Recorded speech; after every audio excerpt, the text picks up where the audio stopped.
acionando o meu ponteiro laser. E agora eu pergunto aí, quem puder aí com o microfone me dizer se está vendo a tela aí, está escrito óptica atmosférica, fotometeoros, uma tela branca escrito em vermelho. Maravilha, então deu tudo certo. Bom, então como eu disse, a ideia é a gente conversar a respeito desses assuntos. E o primeiro deles é, olha, é claro que eu me empolgo muito com essa temática e acabo então, eu digo assim, a temática geral da física da atmosfera, né, da meteorologia. Então, eu gosto aqui de apresentar para vocês curiosidades e espero que tenham vários fenômenos aqui que sejam novidades para vocês, como foi da semana anterior, né? Então tá aí, ó, sombra da Terra, arco anticrepuscular ou o chamado cinturão de Vênus. Vamos conhecer esses fenômenos aqui. Então tem essa ilustração mostrando aqui a Terra curva. Tem uma pessoa aqui como observador, você. Tem a linha do horizonte. Tem algum microfone aberto por aí. Aqui está mostrando a posição do Sol. Então está aqui, Sol pouco abaixo do horizonte. Então a sombra da Terra projetada acima da linha do horizonte. Talvez vocês nunca tenham se dado conta disso, mas a sombra da Terra ela é visível. E conforme o Sol fica mais e mais baixo no horizonte, a sombra da Terra vai avançando e, portanto, é a noite que vem tomando conta. E enquanto o Sol ainda está baixo e pertinho do horizonte, forma o chamado cinturão de Vênus, que é esse cinturão, não é um cinturão, ele é uma cor meio rosa, seguido por um leve alaranjado por cima.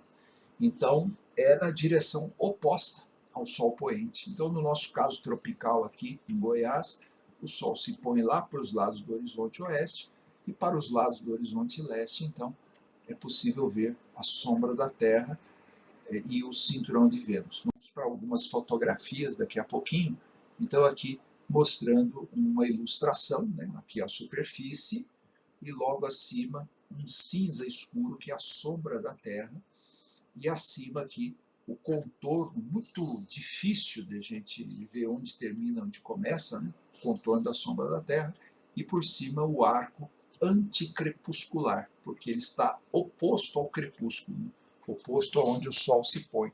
Então esse arco anticrepuscular é que é então esse cinturão de Vênus, porque ele é uma mistura de um laranja com um rosa. E aqui vão as fotografias. Tem 3 fotografias mostrando isso. E nelas a gente percebe muito bem a superfície, logo acima um cinza azulado que aparece, que é a sombra da Terra, e logo acima a cor rosa, levemente laranja, né? Nessa foto aqui do outro lado, tem inclusive a Lua aparecendo ali. Então, a gente vê a Lua aparecendo acima aqui da sombra da Terra. Se a Lua estivesse um pouco mais baixa, ela estaria em eclipse. Eu cheguei a ver vídeos que fizeram muito legais, mostrando a sombra da Terra projetada na Lua e a gente vê o eclipse acontecendo, iniciando. Então aqui, por pouco que a Lua não entrou aqui na sombra da Terra para fazer eclipse, né? Mas a gente vê aqui o cinturão de Vênus ou esse arco anticrepuscular. Bom, e o fenômeno físico de por que acontece ficou naquela ilustração, 2 ilustrações anteriores, mostrando, portanto, o Sol abaixo do horizonte e a sombra da Terra projetada. E é claro que, portanto, conforme essa sombra ela sobe, vai desaparecendo esse cor-de-rosa. E aí eu convido vocês a observarem isso. Por exemplo, hoje. Hoje estamos numa sequência aí de 3 ou 4 dias sem nenhuma nuvem no céu, e talvez hoje continue isso. Então, hoje no fim de tarde, conforme o sol se puser, dali a alguns minutos, observem no lado oposto, para o leste, se vocês puderem, e vocês certamente verão a sombra da Terra, o arco anticrepuscular ou cinturão de Vênus. Então, muito facinho a gente ver isso. Agora, as pessoas olham isso, normalmente elas acham que é poeira, então elas confundem com a poluição atmosférica provocada pelos aerossóis, e não é, é a sombra da Terra.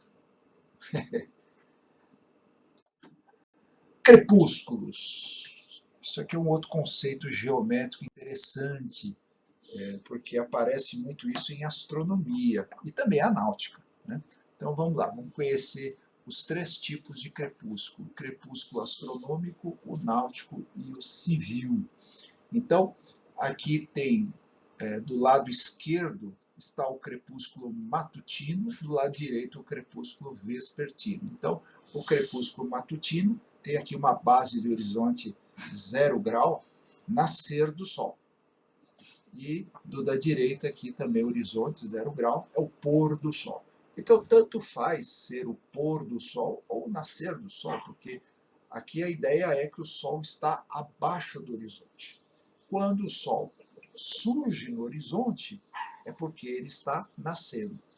Ou, se ele desaparece no horizonte, é porque ele se pôs.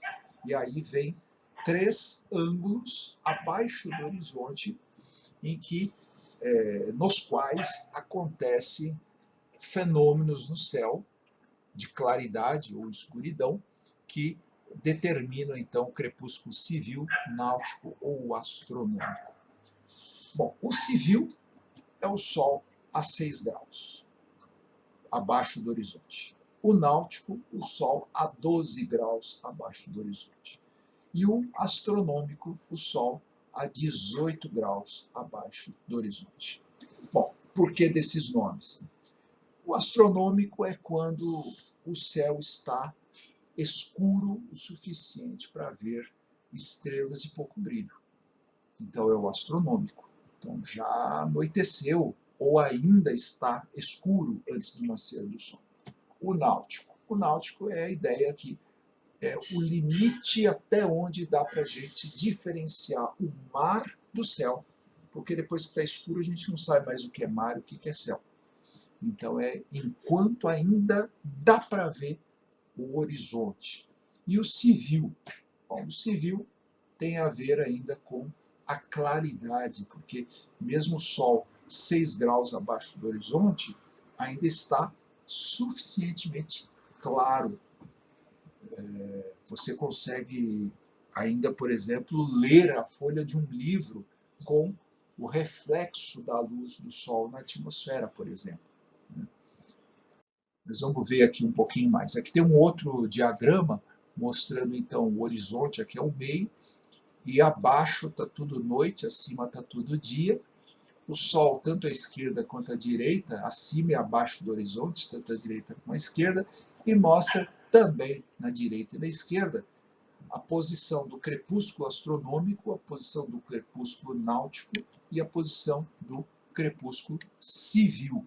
Só que do lado direito aqui é o Sol descendo, portanto, o pôr do Sol, né? E do lado esquerdo é o Sol nascendo, né? E aqui está em 2 idiomas, né? Que está em espanhol e inglês, né? Então aqui o Sol nascente é salida sol, em inglês é sunrise, e o lado do pôr do Sol, puesta del sol e sunset, né? Em 3 idiomas. Então aqui para dar uma ideia, portanto, de quanto que o Sol tem que estar abaixo do horizonte para ter crepúsculo astronômico, 18 graus. Quanto que o Sol precisa estar abaixo do horizonte para ter o crepúsculo náutico, limite para ver o horizonte do mar, para diferenciá-lo com a escuridão da noite, 12 graus. E o crepúsculo civil, 6 graus. Aqui é um mapa mostrando, portanto, aqui África, Europa, Oriente Médio. O Sol está aqui por cima aqui do sul da África, nessa posição, o que estaria praticamente em cima do Trópico de Capricórnio, ou da cabra, ou do cabrito, como eu gosto de chamar, né? Então, meio-dia aqui, mais ou menos sobre o centro da África, aqui, pegando a Itália também, o meio da Europa, né? Meio-dia aqui, e do lado aqui da América está escurecendo. Então, aqui para o lado da América do Sul ainda está bem iluminado, né? Mas começa ali para a Colômbia aparecer o crepúsculo civil. Então, o Sol está abaixo do horizonte. Então, para quem está aqui na Colômbia, a curvatura da Terra fez o Sol se pôr e um pouquinho ali avante para o Caribe tem uma outra faixa aqui do crepúsculo náutico. Então, o pessoal que está já abaixo da curvatura, né? Se a gente considerar o Sol como acima e é o Caribe que está abaixo do horizonte na escuridão, né? Então é o crepúsculo náutico. E ali na América, no limite da América do Norte ali, com um pedacinho da América Central ali, com Belize, México, o crepúsculo astronômico. E depois a América do Norte todinha aqui na escuridão, que já é a noite mesmo. Muito bem. Algum comentário, pergunta sobre esses crepúsculos, sobre o cinturão de Vênus, sombra da Terra?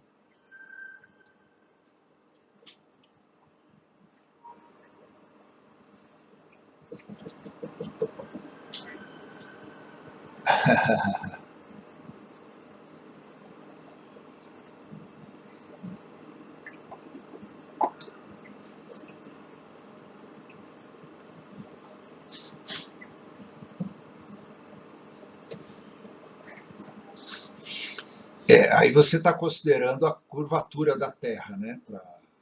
Porque está te causando estranheza, talvez da forma como foi mostrado no mapa, porque ele está numa projeção de Mercator cilíndrica, mas tem a curvatura, né, da esfera, o que faz com que aquelas três franjas, onde está o crepúsculo astronômico, o náutico e o civil, eles estão na curvatura, né? Então ele está mostrando essa curvatura, né?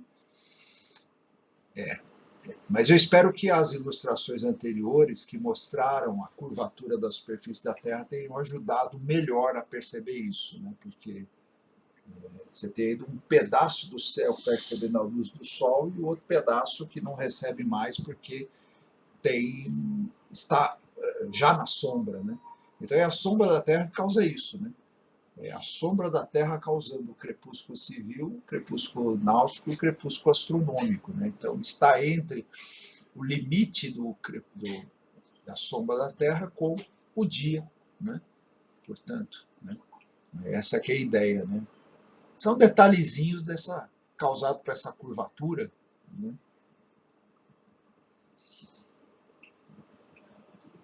Ajudou alguma coisa isso que eu comentei ou não faz diferença nenhuma?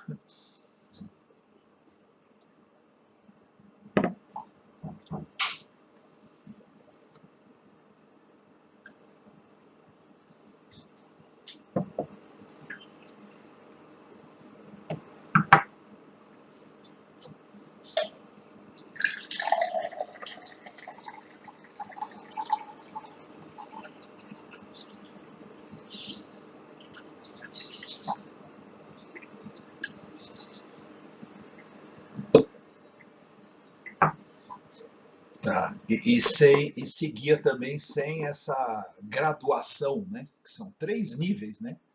Tá. Agora, o programa que você se refere da TV 5, da França, é o Céu da Semana, chamado Jour Tour de Orbite, viajando pela órbita.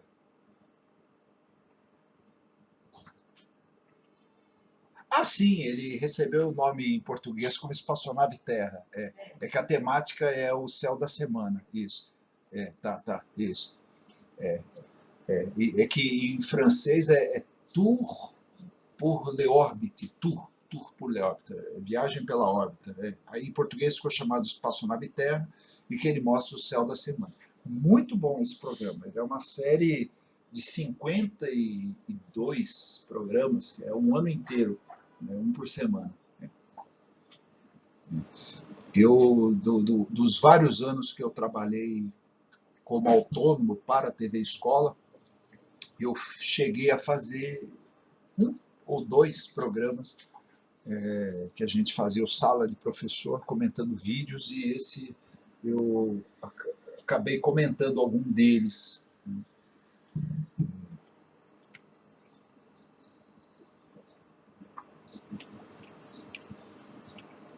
Tá. Ah, sim, o ABC da Astronomia, que é com o Valmir Tomás Cardoso, que é o meu amigo, que também fazia esse programa como apresentador do programa Sala de Professor. Muito bem. Ok. Bom, e também associado aí ao momento do Sol poente ou momento do Sol nascente, portanto, o Sol antes ainda de formar esses crepúsculos, né, astronômico, náutico e civil, o Sol ainda no horizonte, ele desaparecendo ou surgindo, tem os raios crepusculares e os anticrepusculares. Certamente vocês viram esse fenômeno, mas não sabiam que tinha esse nome. É muito comum em quadros o pessoal colocar os raios crepusculares e até em desenho infantil. Então o pessoal desenha o Sol e logo faz aqueles raios saindo dele em todas as direções. Então está aí uma fotografia mostrando o Sol no horizonte, tem nuvens no horizonte e as nuvens ajudam a contrastar melhor pedacinhos sombreados e em volta iluminado, e a gente consegue ver como se fosse um leque aberto da direita para a esquerda, da esquerda para a direita, com luz em 180 graus, né? Então os raios crepusculares, porque o Sol está no crepúsculo, bem ao meio, então os raios saem em todas as direções, né? Então a gente pode considerar até aqui ao meio como 90 graus e até o horizonte a gente vai passando aqui por 45, 30, 60 até chegar no zero, né? Então tem aqui para todas as direções. No entanto, esses raios são paralelos. Eles vêm de tão longe lá do Sol que eles são paralelos. Mas a atmosfera nos dá essa impressão de que a luz do Sol está em volta, porque o que nós estamos vendo aqui é um tubo cilíndrico. Então, nesse tubo cilíndrico, os raios estão paralelos, mas como está aberto no nosso céu, esse tubo que é muito grande, ele dá essa impressão de que é em leque. Então, esses são os raios crepusculares. Mais imagens de raios crepusculares, coloquei 4 fotografias aqui. E tem esse caso aqui, na Catedral aqui de São Pedro, né, que tem a clarabóia lá no teto, e está passando aqui pelos vitrais 3 fachos de luz, e nitidamente cada um deles aponta para uma direção. E é isso que é interessante. A gente deveria esperar uma luz paralela, mas não, é uma luz que está abrindo como um leque. E o mesmo acontece nas outras fotografias, e onde há nuvens, o Sol escondido por trás das nuvens, e a gente nitidamente vê o leque da iluminação lunar aberto, e não lunar solar. Bom, com a Lua pode acontecer também, né? Se for lua cheia, a gente também pode ver isso, mas aqui é o Sol, né? Então a luz do Sol que abre assim como um grande leque, né? Então isso é chamado raios crepusculares. Então é um fenômeno curioso que acontece com essa luz que é pontual, mas está muito longe, luz que é paralela, mas quando tem obstáculos pelo caminho, ela acaba abrindo esse leque, curiosamente. Então, esses são os crepusculares. Bom, e o crepuscular, portanto, ele está no lado do céu onde está o Sol, ou diretamente associado à fonte luminosa do Sol. E tem os raios anticrepusculares, que esses, portanto, eles estão no lado oposto ao Sol. Então, segue o texto aqui, ó.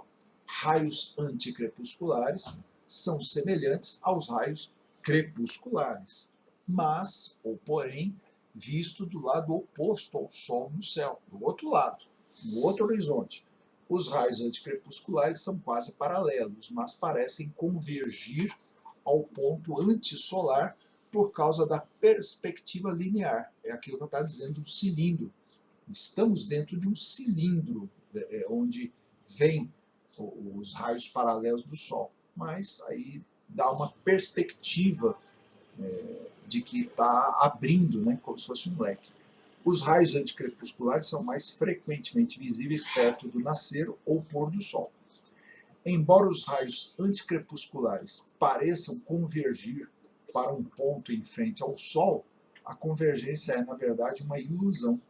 Os raios são, de fato, quase paralelos, mas a aparente convergência é o ponto de fuga para o infinito. Isso é muito utilizado em arte, na pintura de quadros.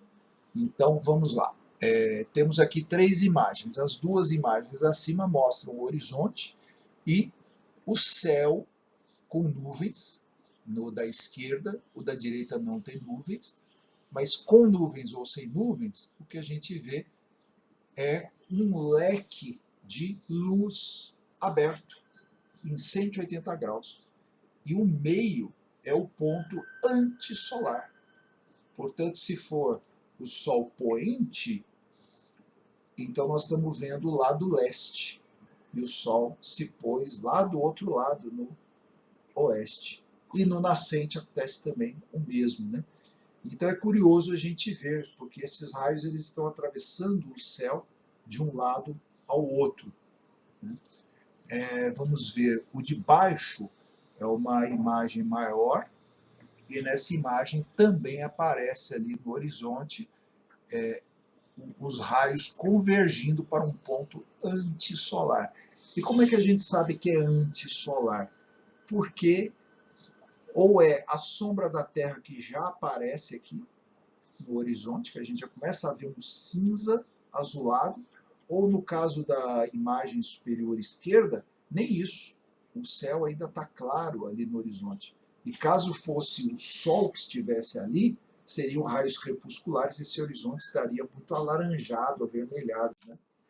E agora uma imagem que foi feita com uma grande angular, pegando o horizonte leste e oeste ao mesmo tempo, e mostrando à esquerda os raios crepusculares, tem nuvens aqui, refletindo a luz do Sol, e a gente consegue ver raios crepusculares, e do outro lado, esses raios crepusculares, a gente vê que eles atravessam o céu e vão lá para o outro lado, sendo anticrepusculares. Na verdade, é tudo o mesmo raio atravessando a atmosfera como em um cilindro, mas a gente, na perspectiva da nossa bolha, que é o céu, dá essa impressão de que abre tudo como se fosse um leque, né?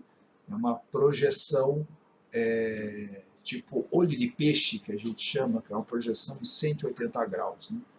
Mas é isso, consegue atravessar de um horizonte ao outro esses raios.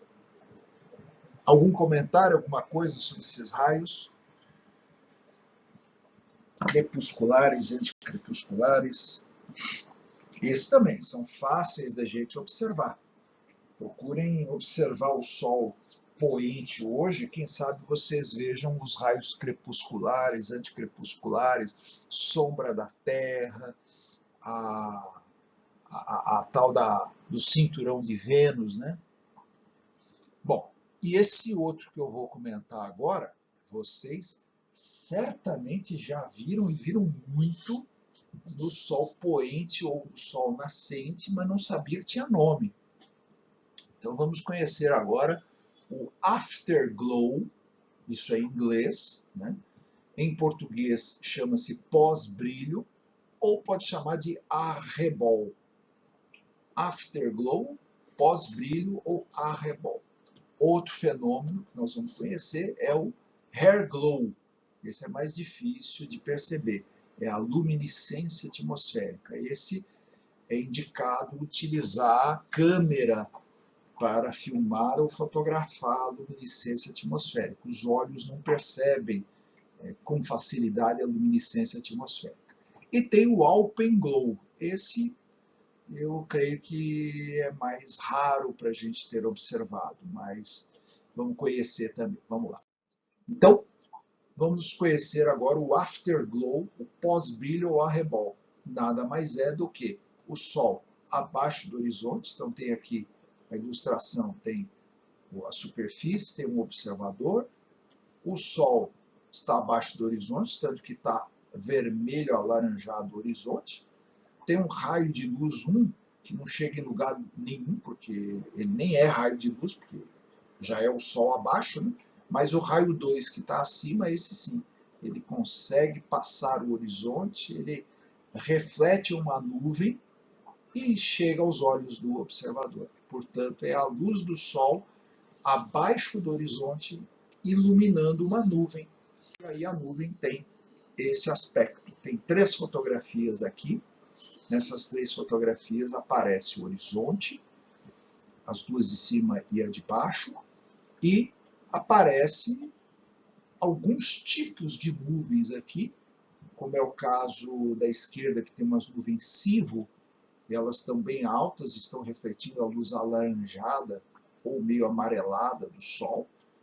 Tem essa da direita acima, que é um extrato, e esses estratos também estão refletindo aí toda a luz alaranjada, vermelha, e a de baixo tem uma mistura de estratos com cúmulos. Os cúmulos estão mais baixos e eles estão cinza, portanto, eles estão tão baixos que não refletem a luz do Sol.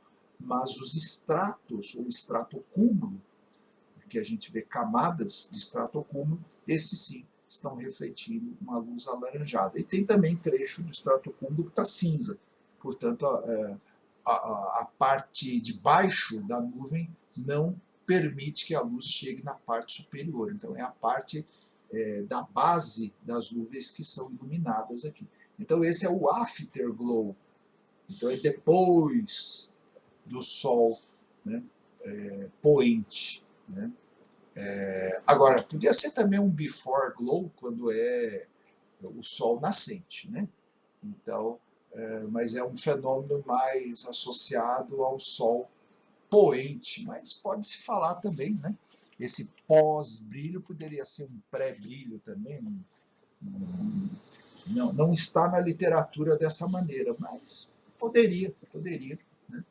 Quem sabe até fazer uma monografia de graduação defendendo essa ideia, né? De que assim como existe um afterglow, um pós-brilho, né? Ou um arrebol, deveria também ter uma denominação de before glow, né, ou pré-brilho, né, com o Sol nascente. Né. Bom, e agora o air glow, né, ou luminescência atmosférica. Então, esse brilho, ele é emitido, o texto diz isso, é emitido por moléculas de nitrogênio e oxigênio que são energizadas pela radiação ultravioleta emitida pelo Sol. Muito bem, esse capítulo vocês conhecem, isso foi perguntado, inclusive, na avaliação, a respeito de aquecimento da atmosfera, né?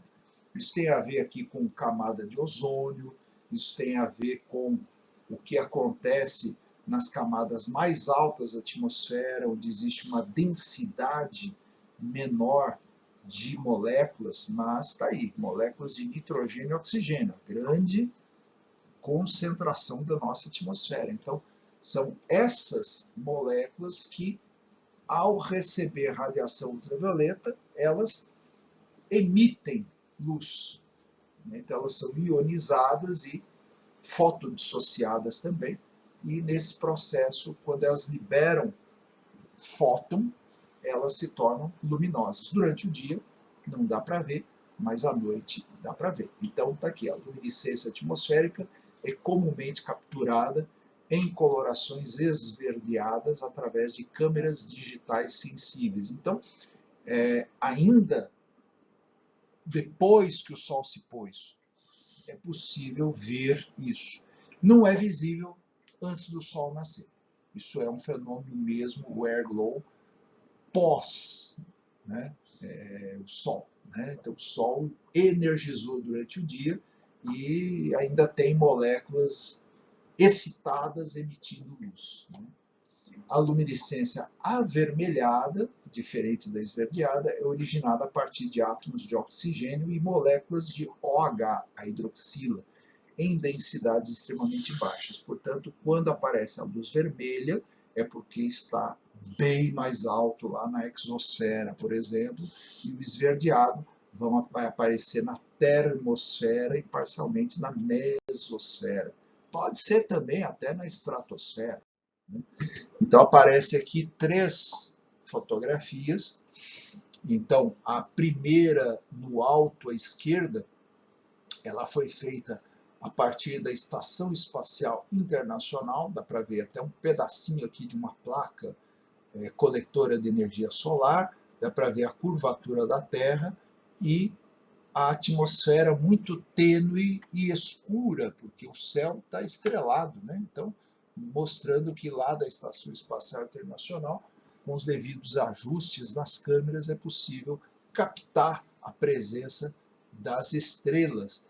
E aparece aqui uma camadinha cobre. Então eu escrevi aqui, ó, Air Glow cobre, Estação Espacial Internacional. Então é um vermelho que ganhou uma cor cobre também, né? Portanto, é esse oxigênio, esse OH, hidroxila, em camadas bem mais altas lá na exosfera, né? Bom, depois tem essa outra imagem no canto inferior direito aqui, mostrando um air glow esverdeado em Auvergne, na França. Então, é um céu com estrelas, ainda tem um pouquinho de luz alaranjada lá no horizonte, então indicando que isso é depois do pôr do sol, e aparece como se fosse uma nuvem, mas é um esverdeado generalizado no céu. Então, esse é um air glow, portanto, ele é uma emissão causada pelo oxigênio e nitrogênio nas camadas aí da estratosfera, da mesosfera, portanto, camadas um pouco mais baixas. E tem uma outra imagem feita usando uma lente olho de peixe no canto inferior esquerdo, que essa lente olho de peixe é aquela que proporciona então uma visão de horizonte a horizonte, né, 180 graus, e esse é um air glow avermelhado, capturada essa imagem no Atacama, no Chile. Então aqui no horizonte é o deserto, no centro está a Via Láctea, aparecendo ali, e em volta, tanto à direita quanto à esquerda, como se fossem camadinhas onduladas de um avermelhado, e esse avermelhado, então, causado por essa OH e esse oxigênio em camadas bem mais elevadas. Né? Então, esse também é um fenômeno luminescente noturno, o air glow. Outro fenômeno noturno que tem a ver com o Sol poente ou com o Sol nascente, o alpenglow. O alpenglow, como a gente pode conferir nas 3 fotografias abaixo, são fotografias montanhosas, o céu muito limpo, e em 2 delas aparece a Lua. E o que chama a atenção em todas elas são os topos das montanhas, com uma coloração alaranjada, uma coloração levemente rosa, e, portanto, o Sol está abaixo do horizonte, tanto que o céu está escuro, mas o topo dessas montanhas tem uma claridade. Então, isso é depois que aquele laranja do horizonte desapareceu, mas a ideia é a seguinte: se tivesse uma câmera ou uma pessoa no alto dessas montanhas, nesse momento estaria vendo lá do alto ainda o horizonte alaranjado. Então é esse laranja do horizonte que ilumina o topo dessas montanhas. Então diz o texto: Alpenglow é um fenômeno óptico que aparece como um brilho avermelhado horizontal perto do horizonte oposto ao Sol, quando o disco solar está logo abaixo do horizonte.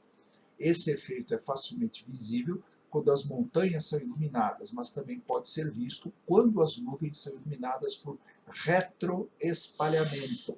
Então, esse retroespalhamento, lembra, é aquele fenômeno do espalhamento de Rayleigh mais o espalhamento de Mears, que eu comentei semana passada, que faz com que o horizonte fique avermelhado. Então, é essa luz avermelhada do horizonte, mas já está abaixo da posição que a pessoa está. Então, vamos dizer, a pessoa aqui na superfície, ela está já num crepúsculo astronômico.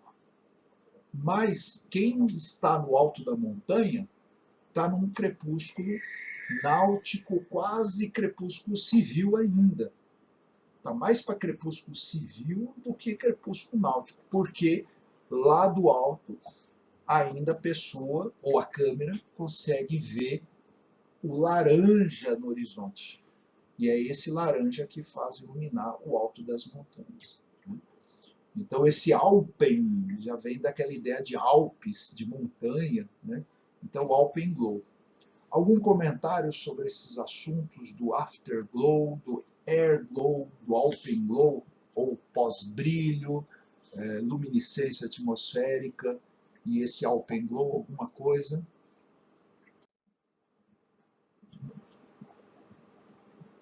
Muito bem. Então, continuando aqui, aí entra o assunto refração atmosférica. Bom, refração atmosférica é um assunto que está associado à óptica atmosférica o tempo todo. Então, qualquer um dos fenômenos conversados semana passada, ou melhor, retrasada, né, que foi a aula 7.1, né, e a de hoje, que é a 7.2, as duas associadas à óptica atmosférica, qualquer um desses assuntos está associado à refração atmosférica. Por exemplo, quando falamos aqui sobre o arco-íris, sobre todos aqueles arcos que se formam em volta dos halos, tudo aquilo está associado à refração atmosférica. Então, a refração atmosférica está aí o tempo todo. O fato de haver um crepúsculo náutico, um crepúsculo civil, um crepúsculo astronômico, está associado à refração atmosférica. O fato de haver o alpenglow está associado à refração atmosférica. E mesmo o pós-brilho, né, o afterglow, também está associado à refração atmosférica. No entanto, como eu disse, eu estou organizando de forma didática, onde os fenômenos aparecem com maior intensidade. Então, quais são eles, né? Então, vamos entender aqui primeiro o que se trata a refração, para quem não se recorda sobre alguns princípios da refração, a gente aproveita aqui para rever algumas coisas da física básica, para poder aplicar aqui a atmosfera e ver fenômenos muito mais exagerados que a refração explica, né? Então, a refração ela acontece quando um raio de luz ele muda de um ambiente para o outro. Então, o caso de o espaço sideral e a luz entrar na atmosfera. Isso causa um efeito sobre o raio de luz. O raio de luz atravessando a atmosfera e ele entra na água. Isso também causa refração. Então, quando a gente vê lá a respeito do interior da Terra, as ondas sísmicas, quem fez o curso de Origem e Formação da Terra comigo, ou até se houver algum aluno remanescente aí da geografia de alguns anos atrás, que eu também oferecia Geologia 1, quando a gente fala das ondas sísmicas por dentro do planeta Terra, elas também sofrem refração por passar por meios diferentes, por passar no núcleo da Terra sólido, no núcleo externo líquido, no manto, que é um sólido derretido, e na crosta, que são densidades diferentes de sólido. Então, são meios diferentes, né? Então, o que acontece aqui? Tem aqui uma situação, um raio de luz de um meio menos refringente, que é o ar atmosférico, para um meio mais refringente, que é a água. Então, aqui nessa situação, reflete a luz na superfície da água. Então, o ângulo de incidência aqui com relação a essa normal, que é perpendicular à superfície, tem aqui o ângulo de 90 graus, 60 graus. Então, se o ângulo de reflexão, ou melhor, o ângulo de incidência é de 60 graus, o de reflexão também é de 60 graus. A porção de luz que penetra na água, ele desvia aqui, portanto, em 30 graus com a normal. Então, esse é o raio refratado. Ele deveria seguir uma linha retilínea, mas não, ele desvia, né? Ele dá aquela quebrada, né? Aqui uma outra situação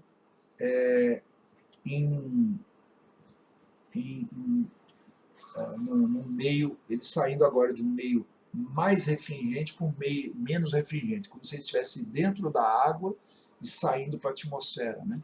Então, 45 graus aqui, ele reflete também 45 graus, e agora tem aqui um desvio de 60 graus para o meio menos refringente.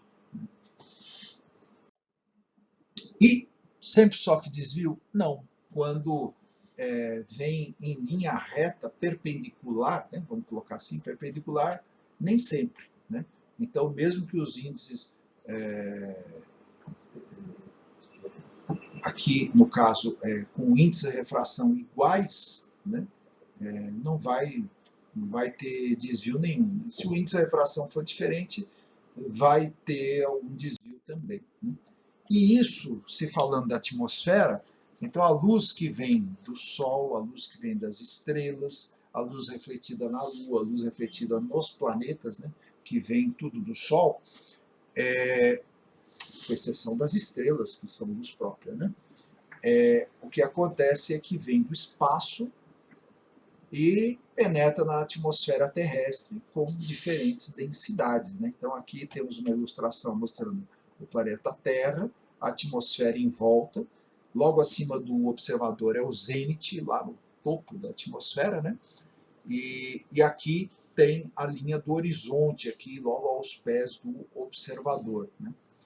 Bom, então tem uma estrela aqui que está na posição real e ela está levemente desviada à imagem vista dela. Então, para um observador, sempre vai ter um pequeno ângulo que não mostra, ou melhor, um ângulo que a gente tem a visão real do astro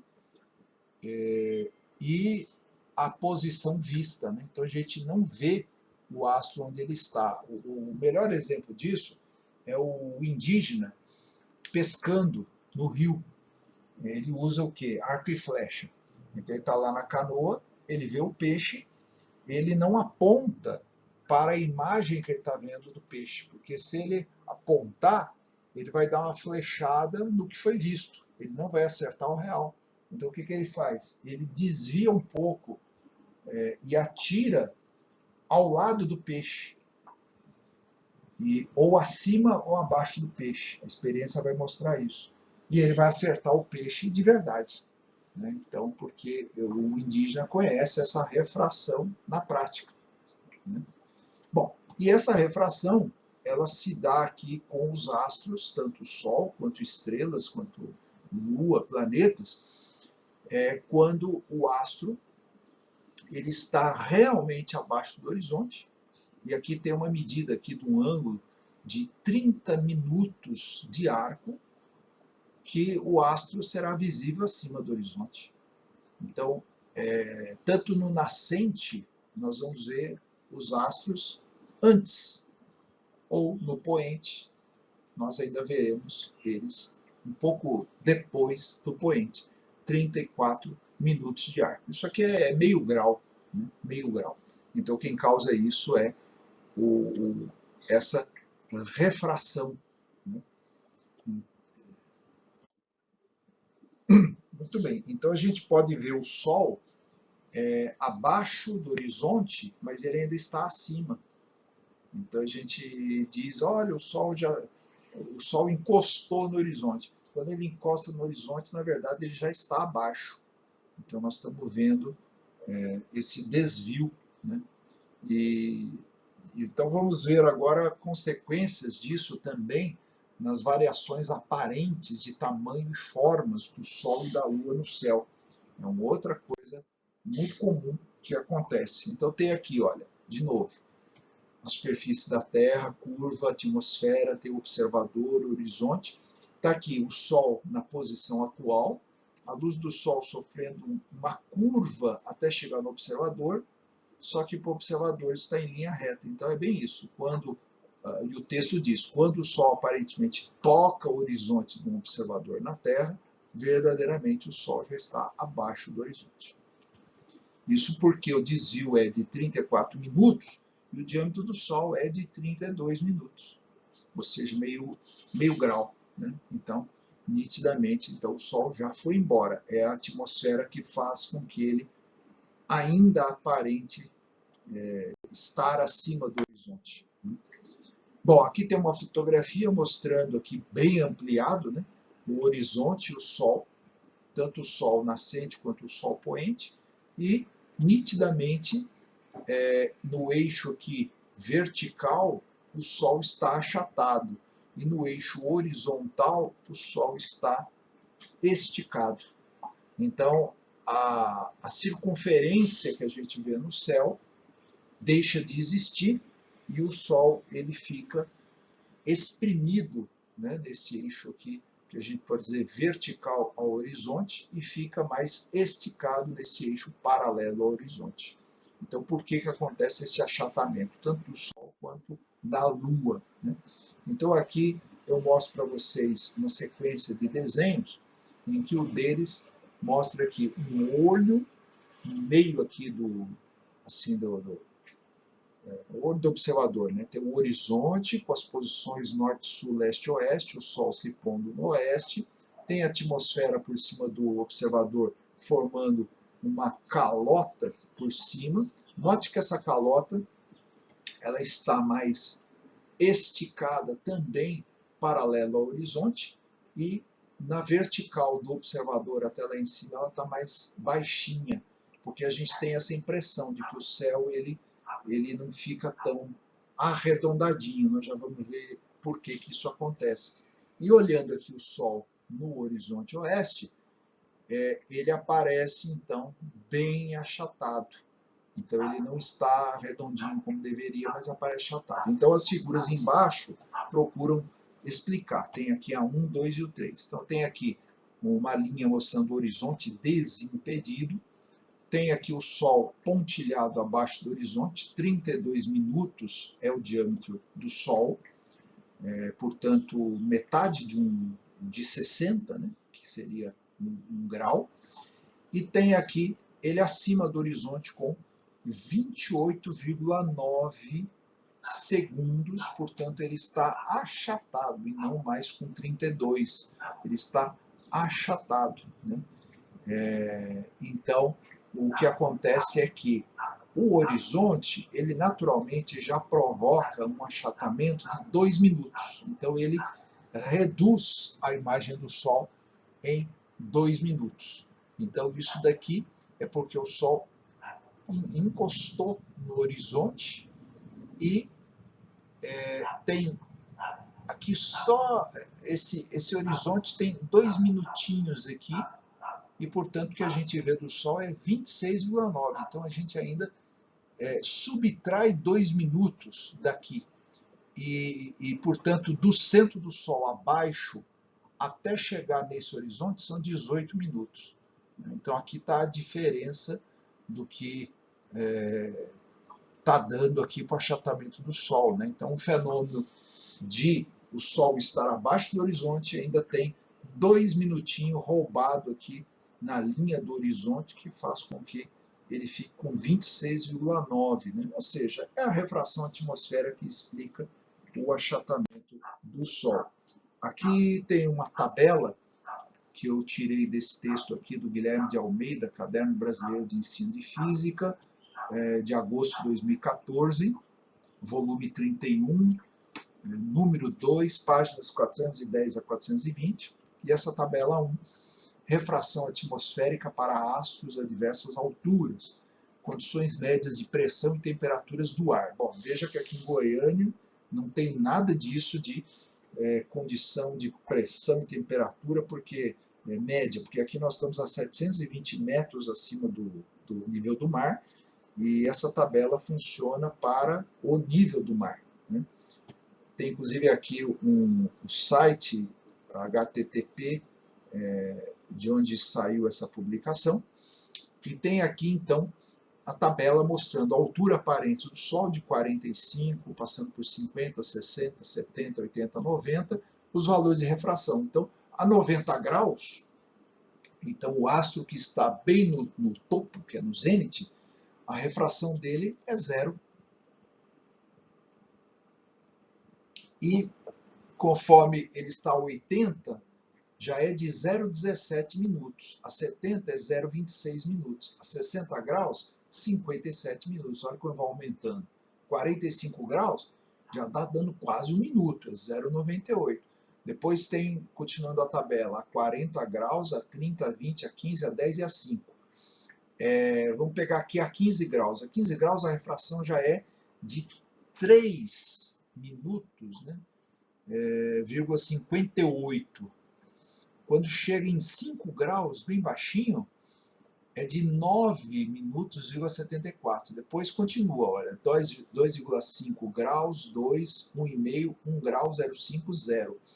Quando chega a 1 grau de altura, a refração é de 23,98 minutos. Quando chega a 0 grau, é de 33,98 minutos. Então, varia desde o zênite, a 90 graus, como 0, indo a 33,98, ou seja, 34, arredondando, né, a refração, 34 minutos. Né? Então, como que a atmosfera ela vai perturbando as posições dos astros, né? Então, os 34 graus é só quando está no horizonte. A qualquer outra posição é sempre frações aqui de minutos de arco. Agora, a tabela virou um gráfico. O título do gráfico é Achatamento Aparente do Diâmetro do Sol entre 0 grau e 30 graus de altitude. E aqui tem o endereço em HTTP, e está mostrando aqui na linha horizontal a altitude em graus indo de 0 até 30, e na vertical mostrando o valor aqui do achatamento. Então, vai de 0,85 até 1. Então, quando a altitude aqui, ela... Isso, achatamento aparente. Então, aqui, por exemplo, o valor do achatamento aqui é 1. Então, ou seja, não há achatamento. Começa desde o 30 até aproximadamente aqui 18. Não tem achatamento. Do 18 em diante, já vai fazendo uma curva aqui, que vai caindo, chegando a 0,99. O 0,99 chega aqui por volta de 9 graus de altitude.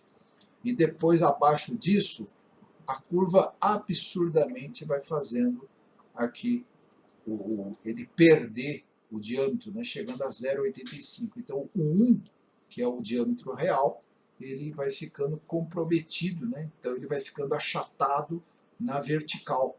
Então o que era 1 vai virando aqui 0,95, 0,92, 0,89 até 0,85. Então vai perdendo o eixo vertical. O outro aqui é a variação da refração atmosférica de acordo com a altitude. Então, também nesse gráfico aqui, nós temos a altitude de menos 5, 0, 5, 10, 15, 20, 25, 30, 40, 60, 80, até 90. E é um gráfico logarítmico, mostrando aqui a refração indo de 0,1, 1,0, 10,0, 100,0. Então aqui uma refração que varia de 45 graus até 0, que é o meio do gráfico, varia quase 100, ou seja, de 1,0 a 100. Então, de 45, quando chega em 0, a refração é 100 vezes maior. Agora, de 45 para 90, aí nós já estamos falando de 1,0 a 0,1, aí já é um fator 10. Então, a refração ela é menor, atuando de 45 graus até 90. Né? Bom, e aqui uma fotografia mostrando a lua cheia nascendo entre prédios. E, portanto, essa é uma visão aqui no litoral do Rio Grande do Norte, em Natal.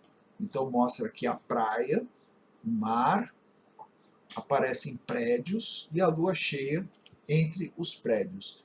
Se vocês movimentarem a cabeça e procurar olhar meio deitado, vão perceber que o eixo vertical da lua ele está levemente achatado com relação ao horizontal, porque no horizonte ele está um pouquinho mais alongada do que no vertical. Bom, o que diz o texto aqui que eu coloquei? A lua cheia nascente cria a ilusão de parecer ter um diâmetro maior quando visualmente comparada a prédios e objetos no horizonte. Porém, o diâmetro dela é menor no horizonte, menor do que quando ela está mais alta no céu. Então é comum as pessoas compararem o tamanho da lua, o tamanho do sol, com árvores, com prédios no horizonte e ter a impressão de que a lua está enorme no céu, ou o sol está enorme no céu. Né? Mas não é verdade. E vou mostrar por que está menor do que no alto do céu. Bom, então aqui tem uma ilustração mostrando o observador e tem por cima dele a trajetória presumida da Lua, que é uma trajetória que a Lua no horizonte está grandona, conforme ela vai subindo no céu ela fica menor, e faz também um arco mais baixinho por cima. É a ideia de que a gente tem de que o céu ele parece achatado em cima da gente. E a trajetória real da Lua forma exatamente uma abóboda, um arco de 180 graus por cima da gente. Então, quando a Lua está no alto do céu, ela não está mais baixinha, ela está bem mais alta. E o diâmetro dela também não muda realmente. Né? Mas, de fato, o que acontece é que no horizonte ela fica menor. Né? Mas o pessoal acha que ela fica maior. Vamos ver por quê. Então, eu coloquei aqui no texto. De acordo com a psicologia da percepção, entre parênteses, ilusão de Ponzo, já vamos ver o que é ilusão de Ponzo da psicologia da percepção, a Lua é maior no horizonte e diminui o tamanho enquanto sobe no céu. Na verdade, ocorre o contrário. A Lua ela é menor no horizonte, ela fica maior no alto do céu. Também há a ilusão de que a abóboda celeste seja achatada. Então isso é chamado de ilusão de Ponzo. Vocês certamente conhecem a ilusão de Ponzo. Já vou mostrar para vocês. Aqui segue uma fotografia mostrando um horizonte com plantação de trigo. Não tem nenhum obstáculo no horizonte. Aqui está livre a visão. E eu coloquei fotografia aqui de nuvens estratocúmulos.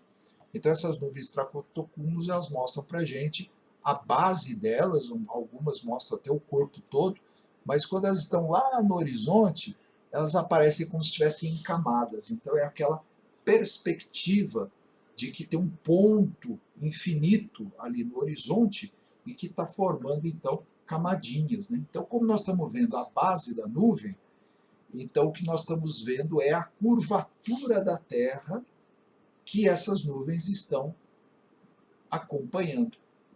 As que estão bem lá junto do horizonte também tem o fenômeno da refração, permitindo a gente ver ainda acima do horizonte nuvens que estão abaixo. Mas nitidamente essas nuvens mostram para a gente que o céu ele segue uma curvatura acompanhando a curvatura da Terra, da superfície da Terra. Para alguns, pode olhar aqui e falar, tá vendo? A Terra é plana. Mas se a Terra fosse plana, essas nuvens elas não encostariam aqui no horizonte. A gente sempre veria nuvens, por mais distantes que elas estariam, e pequenininhas, mas sem encostar no horizonte. Aí o terraplanista podia dizer, mas a refração atmosférica está fazendo a nuvem encostar no horizonte. Bom, mas se existe refração atmosférica é porque a superfície é curva. Porque senão não tem motivo de você ver a refração atmosférica. A refração atmosférica ela acontece também em porções planas da atmosfera, mas junto ao horizonte é a curvatura da Terra que força uma maior refração, né? Então vamos ver agora a ilusão de Ponzo. Como eu disse, você já deve conhecer ilustrações desse tipo. Então aqui nós temos 4 desenhos, sendo que 2 é que se repetem, né? Um deles aqui é o trilho, né?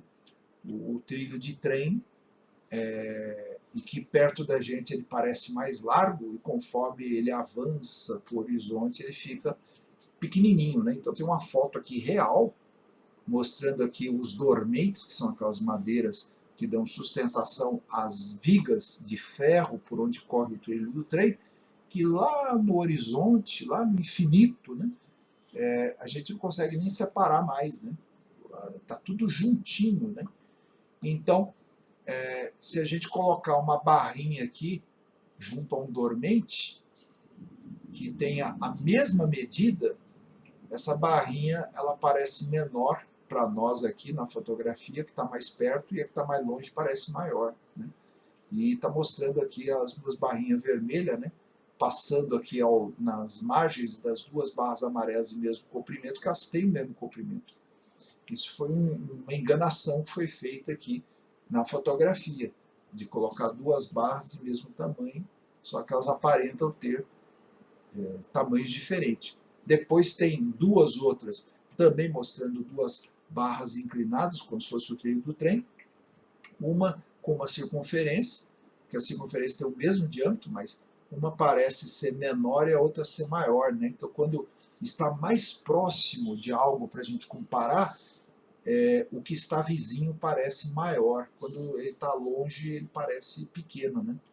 E tem também um outro desenho aqui mostrando as 2 barras nitidamente do mesmo tamanho, mas aqui está mais perto da fronteira com o que seria o trilho do trem, também parece mais largo, né?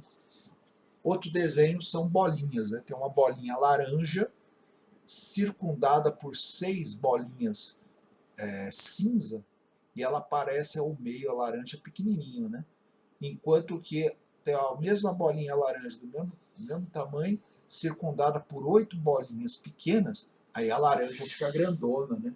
Mas, na verdade, olha lá, vou passar a barrinha vermelha aqui, outra barrinha vermelha aqui, mostrando que as 2 têm o mesmo diâmetro, né? As barrinhas vermelhas estão passando pelas bordas das bolinhas laranja, mostrando que elas têm o mesmo diâmetro. Então isso é chamado de ilusão de Ponzo. Então na psicologia da percepção, o diâmetro do Sol e da Lua no horizonte parecem maior por causa dessa ilusão de Ponzo, quando comparado, portanto, aos objetos no horizonte. Aqui uma sequência animada de fotografias mostrando a lua cheia no céu de Los Angeles. Então tem prédios, tem um pouco de nuvens, a lua nascendo alaranjada, e conforme ela vai subindo, ela fica mais clara e a gente até percebe o movimento das nuvens, né? Então diz aqui no texto, a animação do movimento aparente da lua cheia em Los Angeles, a variação do aumento aparente do diâmetro do disco lunar é imperceptível aos olhos. No horizonte é visível que a Lua está mais achatada. Então, lá no alto da animação, a Lua está mais redondinha e ela está maior. Aqui embaixo, onde ela inicia, ela está mais achatada, e dá para perceber esse achatamento, e o diâmetro dela está menor. Mas essa variação do diâmetro ela é imperceptível aos nossos olhos, mas é mensurável. Então vamos ver a seguir aqui. Ó. Então vamos ver, tem uma outra ilustração mostrando agora a Terra, tem um observador aqui na superfície da Terra, mostra aqui o raio da Terra, uma parte escura, que é a noite, a parte iluminada pelo Sol, a Lua no céu, é uma lua cheia, também com uma parte iluminada pelo Sol, então a luz do Sol vem da direita, e o lado esquerdo aqui escuro, que é a parte noturna. Bom, e a Lua está à mesma distância da Terra. Quanto distante? 60 raios terrestres. Então, se a gente comparar o raio da Terra com a distância da Lua, ela está a 60 raios terrestres. Bom, aqui o observador está numa posição e a Terra girou, ele está numa outra posição e agora a Lua está no topo, no zênite. Então, aqui a Lua está até a superfície da Terra, ela está distante de 60 raios terrestres. No entanto, quando o observador via a Lua no horizonte, seja a Lua nascente ou poente, são os 60 raios terrestres até a superfície, mais um, porque agora somou mais um raio, porque ele está um raio distante. Olha que curioso. Conforme ele rodou na superfície da Terra, somou um raio terrestre, porque aqui estava numa posição que vamos dizer que ele está deitadinho, né? Deitadinho, paralelo aqui ao horizonte da nossa figura, e depois ele fica em pezinho, na vertical. Né? Ele agora está perpendicular à base do nosso desenho. Então somou um raio entre uma posição e outra, né? Como se fosse um gráfico. Né? Então agora a Lua está a 60 raios terrestres mais um raio terrestre. Então a Lua ficou mais longe. Então quando a Lua está no horizonte, ela está mais longe. Então diz o texto aqui, o diâmetro do disco da Lua no horizonte é realmente menor e não maior, pois a Lua está mais distante do observador. Há também o achatamento do disco pela refração. Então aqui são imagens da Lua a partir de um telescópio. Quem fez foi o Diego de Bastiani, um astrônomo amador. E ele fez aqui a fotografia da Lua no horizonte. Então ela está aqui alaranjada, Lua cheia nascente, e ao lado tem uma Lua já acinzentada, Lua cheia elevada. Passou aqui uma barrinha medindo o diâmetro superior, o diâmetro inferior.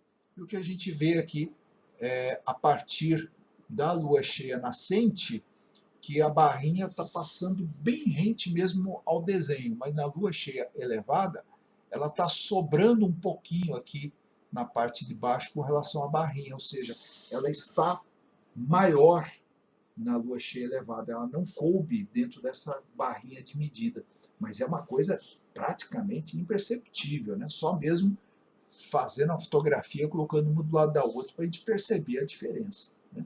Então diz o texto, o tamanho da Lua cheia nascente é menor do que o tamanho da Lua cheia elevada, pois ao se elevar a Lua se aproxima um pouco mais da superfície da Terra, portanto diminui um raio terrestre. Né? A variação máxima pode chegar a 1/60 avos no diâmetro da Lua. Por que 60 avos? Porque são 60 raios terrestres. As fotos do Diego documentam um acréscimo de cerca de 1,90 avos no diâmetro da Lua quando se eleva.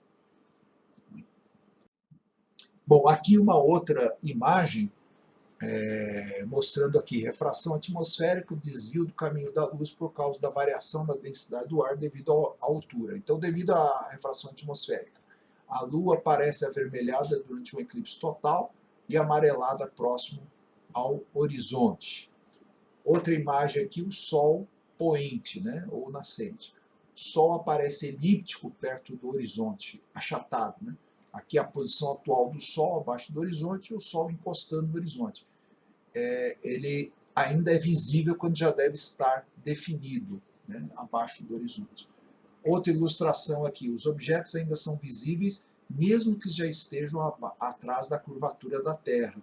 Então, sem a refração, a gente veria aqui a embarcação no mar. Aqui tem 3 velas. As 3 velas estão acima do horizonte e a base do barco está abaixo. Isso sem a refração.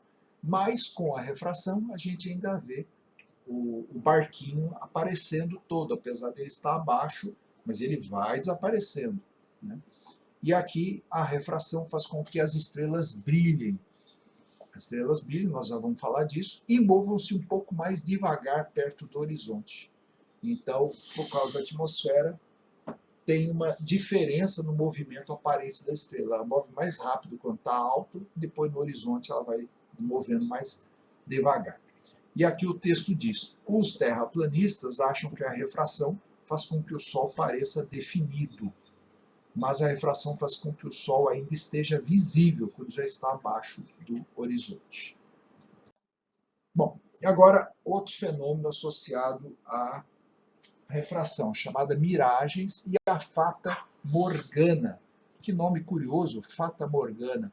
É porque Morgana é o nome associado à irmã do rei Arthur, aquele da Távola Redonda, no Reino Unido, né? E fata seria o fato dela ser associada a uma bruxa, então seria uma mágica, né? Então vamos ver aqui o texto. Miragens acontecem quando os raios de luz que atingem nossos olhos atravessaram um meio não homogêneo, o ar, onde o índice de refração não é constante, devido normalmente a variações de temperatura.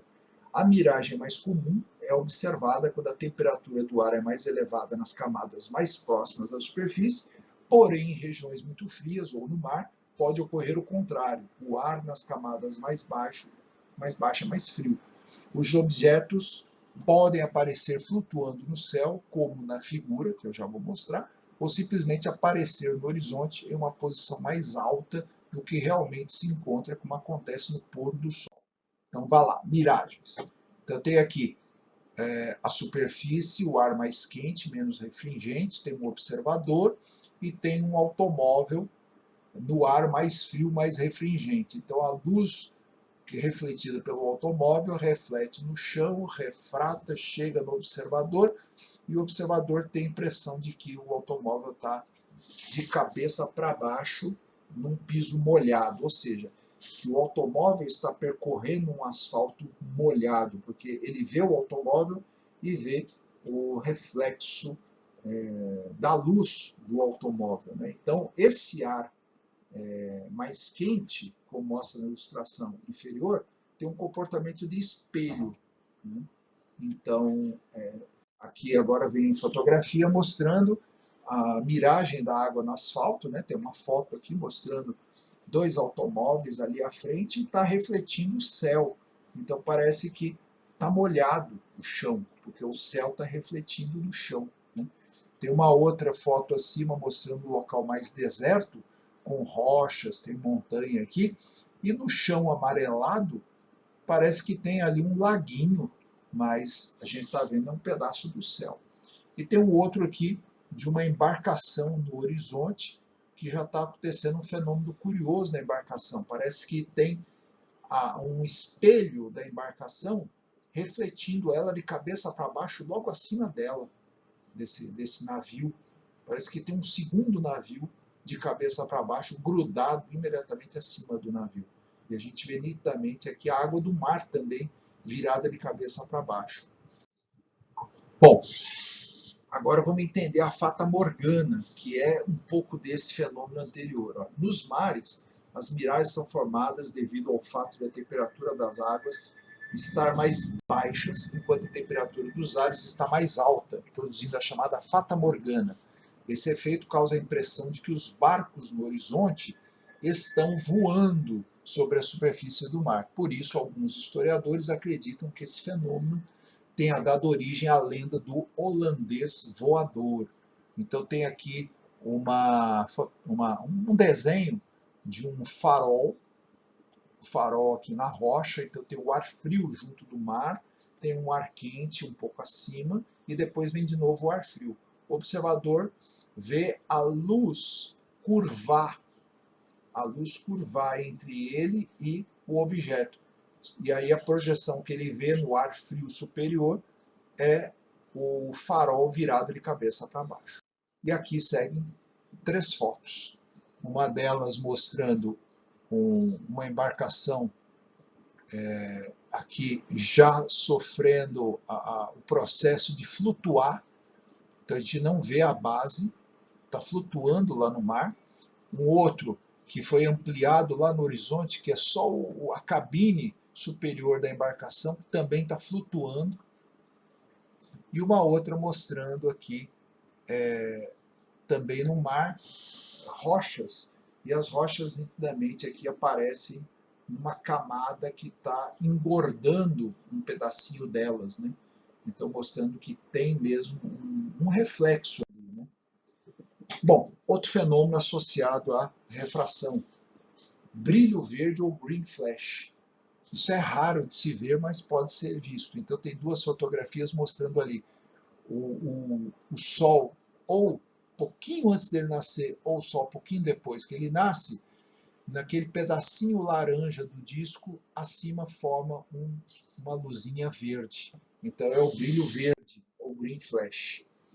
E junto ao brilho verde tem o efeito da nova Zembla, que também aqui nessa foto mostra o disco do Sol e acima dele parece que forma uma tacinha, ou então vão formando quebradinhos na luz do Sol. Então o Sol está abaixo do horizonte, mas tem camadinhas de ar que conseguem mostrar um pouquinho da luz do Sol, né?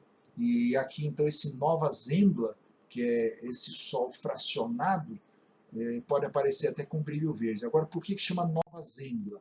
Bom, então vamos lá. Então tem um mapa aqui mostrando o norte da Rússia, o Oceano Ártico, e está mostrando aqui a ilha, que aqui está escrito Novaya Zemlya, né? Isso aqui em russo, né?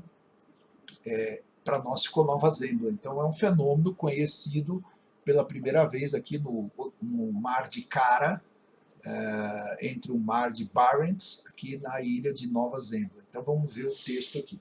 O efeito Nova Zembla é uma miragem polar causada pela refração da luz solar e dá a impressão de que o Sol está nascendo mais cedo do que deveria, astronomicamente falando. Dependendo da situação meteorológica, o efeito vai apresentar o Sol com uma linha ou um quadrado, que é por vezes referido como Sol retangular, composto por forma de ampulhetas achatadas. Então, ampulheta achatada com uma tacinha, como eu falei, né? A primeira pessoa a gravar o fenômeno, ou registrar o fenômeno, foi Gerrit de Ver, um membro de uma expedição para a região polar norte entre 1596 e 1597. Preso pelo gelo, o grupo foi obrigado a ficar em um alojamento improvisado no arquipélago de Nova Zembla e aguentar a noite polar do inverno.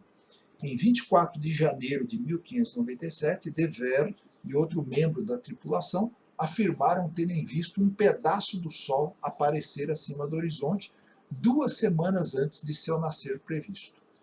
Eles sofreram com a incredulidade do resto da tripulação, mas em 27 de janeiro daquele mesmo ano, portanto 3 dias depois, parte do Sol foi vista por todos. Durante séculos, esse fato se tornou um conto, até que no século XX o fenômeno finalmente foi comprovado. Curioso, né? Tudo isso culpa da refração atmosférica. Bom, agora a parte noturna, totalmente astronômica agora, cintilação das estrelas. E o SEEING, olha lá, S-E-E-I-N-G, SEEING. Então vamos ver esses 2 fenômenos. Então, a cintilação das estrelas é a refração e turbulência atmosféricas. Então tem uma foto aqui mostrando um copo com água, uma colher colocada lá dentro, e a gente vê então a parte acima da água está numa direção, o cabo da colher. Ali dentro parece que fica quebrado, então a gente vê numa outra posição dentro da água a colher. E, portanto, as estrelas, ao emitirem a luz que atravessa a nossa atmosfera, elas, portanto, têm a sua luz obrigada a refratar nas diferentes camadas da atmosfera e até abrir a luz branca em diferentes cores, né? E com isso aparece a noção das pontas das estrelas. As pontas das estrelas nada mais são do que formadas pela cintilação. Então, se a gente olha o céu fora da atmosfera terrestre, as estrelas são todas pontinhos arredondados, ao passo que aqui na atmosfera a gente vê elas piscando. À noite, para quem vive nas cidades, né, como Goiânia, por exemplo, se você olhar para o horizonte e ver iluminação pública alaranjada e às vezes branca, você consegue ver a luz piscando, a luz balançando. Então, esse balançar é a diferença de ar quente e ar frio. Ar quente subindo da superfície, se misturando com o ar frio da noite, e o ar do chão vai ficando cada vez mais frio. Então, conforme a luz atravessa essas camadas de ar, a gente vê a luz dos postes bem distantes, das residências, dos prédios, também dançando, piscando. Então, esse é um fenômeno causado pela atmosfera. Então, vamos ver aqui o que acontece com o índice de refração do ar de acordo com a temperatura, pressão e umidade. Então, a temperatura diminui o índice de refração. Tá? Então, a temperatura diminui quando ela se eleva. Então, vamos ver, o índice de refração do ar varia com a temperatura. Então, diminui quando ela se eleva. Então, conforme a temperatura aumenta, o índice de refração diminui. A pressão aumenta quando ela sobe. Então, quando a pressão sobe, o índice de refração aumenta.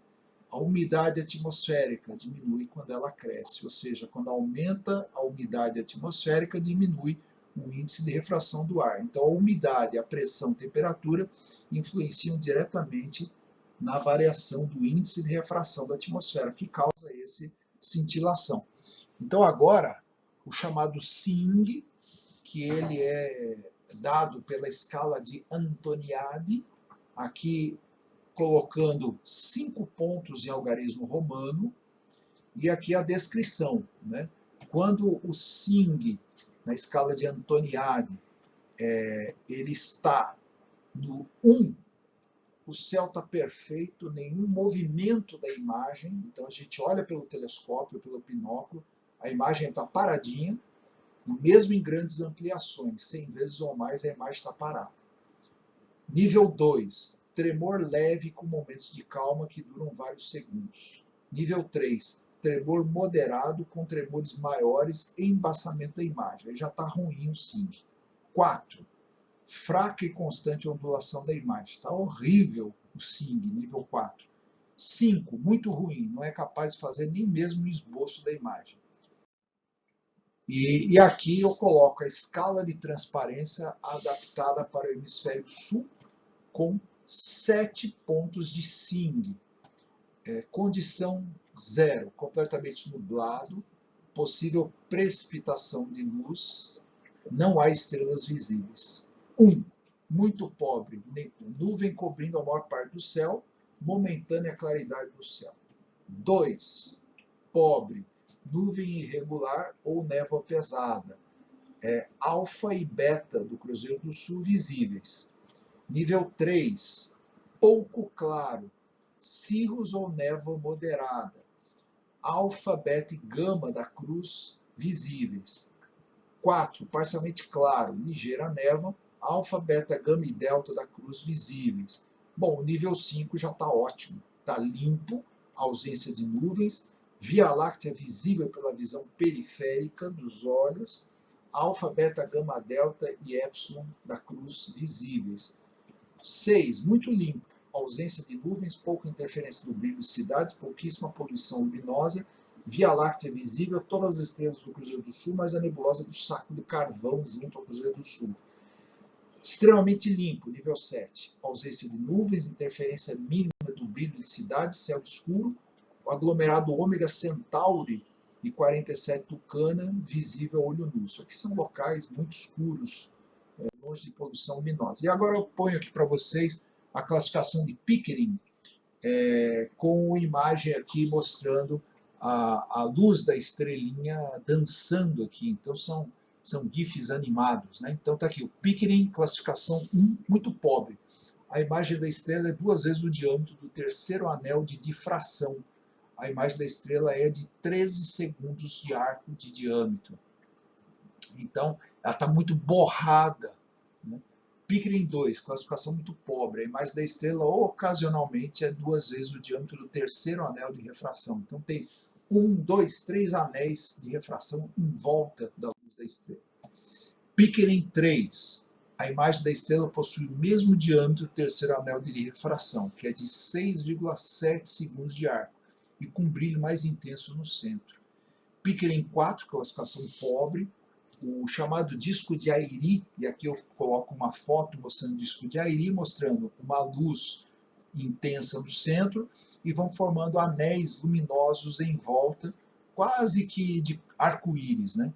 Então o disco de Airy é muitas vezes visível, também os arcos dos anéis de difração, vez por outra, são vistos. Pickering 5, classificação razoável, o disco de Airy é sempre visível, e os arcos de anéis de difração agora vistos frequentemente. Ela está chegando no habitual aqui. Agora o Pickering 6, classificação razoável para bom. O disco de Airy sempre visível, os arcos de difração menores vistos frequentemente. Então a gente consegue ver já o disquinho da estrela ao meio. Pickering 7, classificação bom. Discos por vezes nitidamente bem definidos, anéis de difração vistos como longos arcos ou ciclos completos. Ou seja, a gente vê o disquinho da estrela chacoalhando com um anelzinho em volta. Pickering 8, classificação bom para excelente. Discos sempre nítidos, bem definidos, anéis vistos como longos arcos ou círculos completos, sempre em movimento, mas chacoalha menos no Pickering 8. Pickering 9, classificação excelente. Anel de difração interno estável, os anéis externos ocasionalmente ficam estáveis. Então, também, a gente vê bem o disquinho da estrela ali ao meio, alguns discos em volta e ela chacoalha um pouco.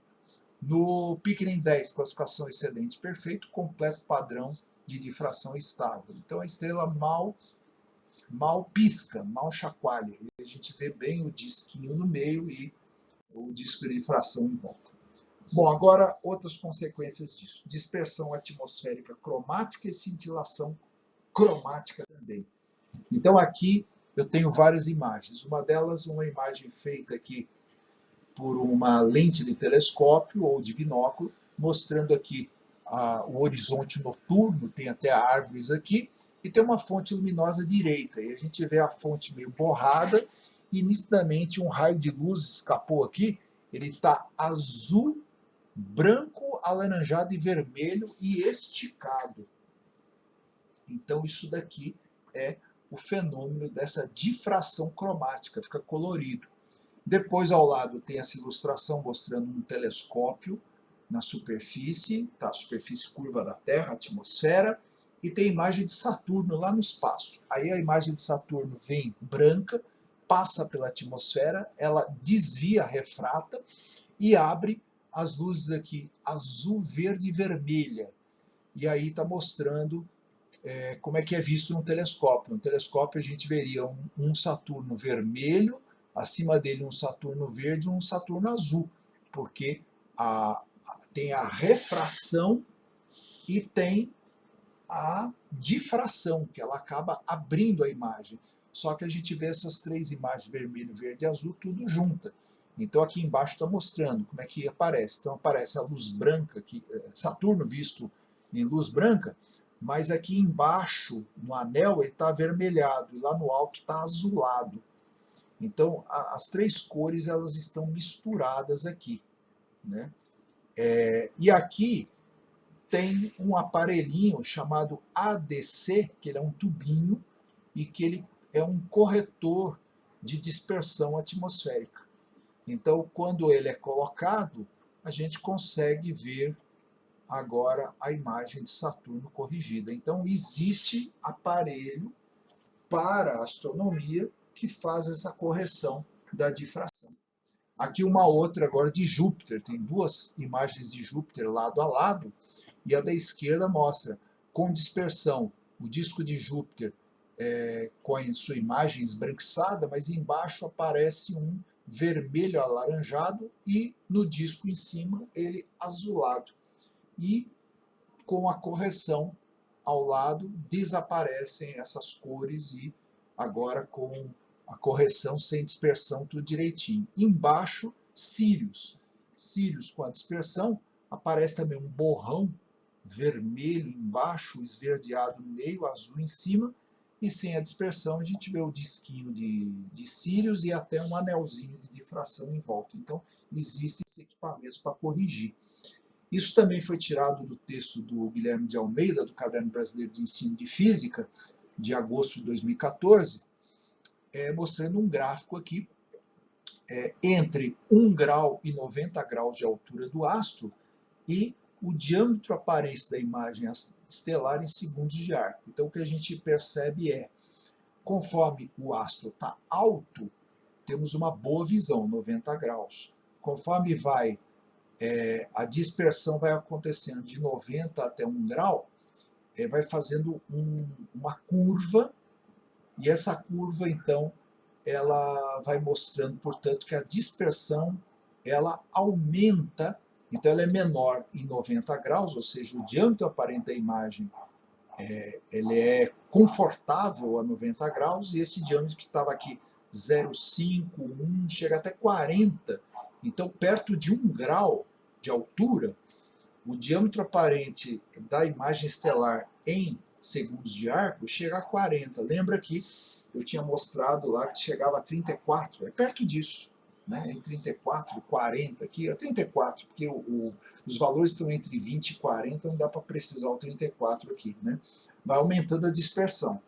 E também coloca aqui, enquanto o diâmetro da estrela está num fator de 1 segundo de arco até 5, até que a visão está boa. Mesmo ele a 1 grau chegando a 5 segundos de arco, está boa. A visão fica má quando logo em 90 graus está por volta de 4 segundos de arco a variação do diâmetro, e piora chegando até 20 segundos de arco a 1 grau. Né? Então aqui está escrito: efeitos da dispersão cromática da luz comparados com os da turbulência, adaptado de um artigo de Alan R. McRobert, sendo a ilustração original de Andrew T. Young. Bom, estamos caminhando para o final.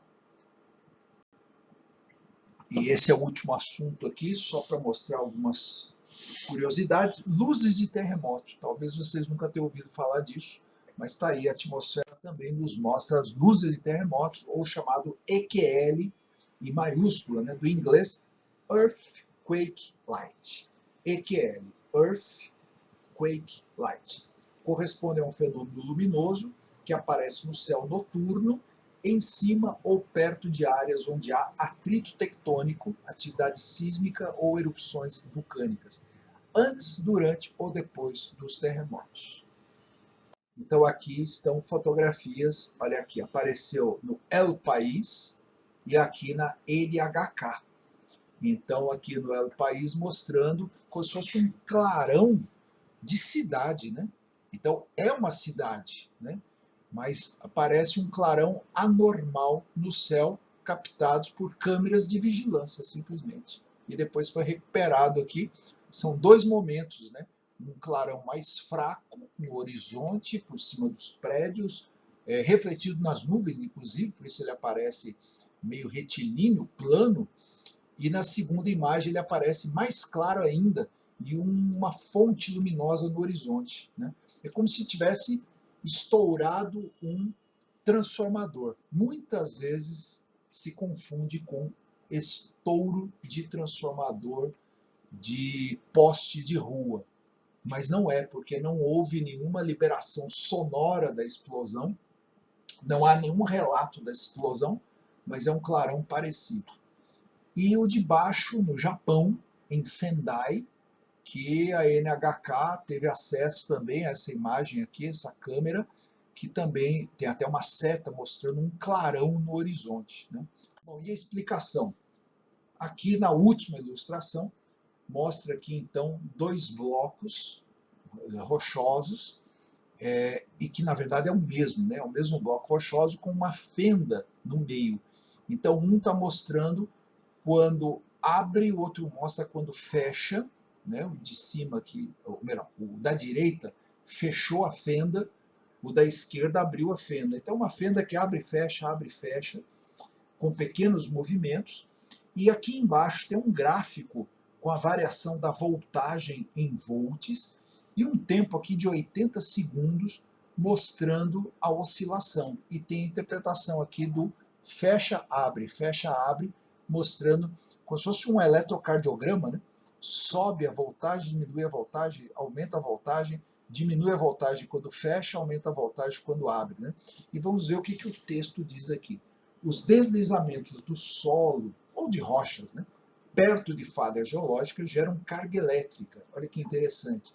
Durante um terremoto, as cargas elétricas sobem através das rochas e se manifestam como plasma, cujos efeitos incluem luzes de terremoto. Lembra que plasma é o quarto estado da matéria, aquele no qual os elétrons estão desassociados dos átomos. Os elétrons estão livres. Portanto, a temperatura gerada pelo atrito ela é alta o suficiente para arrancar os elétrons. Uma vez esses elétrons livres, eles ionizam a atmosfera e aí causa essa luz. Então está aqui, ó, emissões infravermelhas detectadas do espaço, ruído de ondas de rádio, perturbações na alta atmosfera e inclusive um comportamento estranho nos animais. Então, isso é lenda urbana, né, de que tem animais que pressentem terremotos, mas essa aqui é a explicação. E, portanto, a luz de terremoto também é uma indicação pré-terremoto, durante terremoto ou depois do terremoto. E esse é o último. Fim, encerramos aqui.